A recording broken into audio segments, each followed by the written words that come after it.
ટ્રાફિકની દિવસે ને દિવસે વકરતી જતી સમસ્યા અને તેના કારણે પ્રજાને પડતી ભારે હાલાકીને ધ્યાનમાં રાખી અંકલેશ્વર રાજમાર્ગ ઉપર આખરે પેવર બ્લોક બેસાડવાની કામગીરી યુદ્ધના ધોરણે શરૂ કરવામાં આવી છે।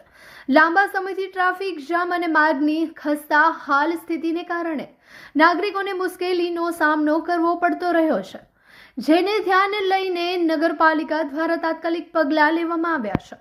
આ કામગીરી અંગે નગરપાલિકાની કારોબારી ચેરમેન દ્વારા માર્ગ પરથી પસાર થનારા વાહન ચાલકો અને નાગરિકોને જરૂરી સહયોગ આપવા અપીલ કરવામાં આવી હતી, જેથી કામ ઝડપથી અને સલામત રીતે પૂર્ણ થઈ શકે।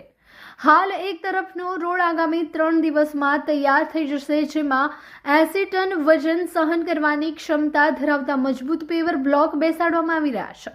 સાથે સાથે રોડનું લેવલ અંદાજે 12 ઇંચ જેટલું ઊંચું કરવામાં આવ્યું છે, જેથી વરસાદી પાણી ભરાવાની સમસ્યા ન સર્જાય અને માર્ગ વધુ ટકાઉ બને। બાકી રહેલા અંદાજે 200 મીટર પેવર બ્લોક રોડની કામગીરી પૂર્ણ કરવા માટે હજુ 10 થી 15 દિવસનો સમય લાગશે।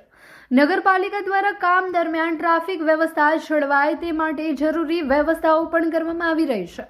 આશા છે કે આ કામગીરી પૂર્ણ થયા બાદ અંકલેશ્વર રાજમાર્ગ પર ટ્રાફિક સમસ્યા ઘટશે અને નાગરિકોને મોટી રાહત મળશે। અંકલેશ્વર શહેરનો મુખ્ય માર્ગ, જ્યાં સેલાડવાડથી તલાવિયાવાડ સુધીનો જે ભાગ હતો એ ઘણો નીચો હતો અને ત્યાં પાણી કાયમ માટે આપણે ભરાતું હતું। એના માટે આપણે આ જગ્યા ઉપર પ્યોર બ્લોકની આઇટમ લીધી હતી અને એ પ્યોર બ્લોકની આઇટમ આજરોજ પ્યોર બેસાડવાનું અમે શરૂ કરી દીધું છે અને આવનારા 2 થી 3 દિવસની અંદર આ કામ એક સાઈડનો ભાગ પૂર્ણ થવાનો છે।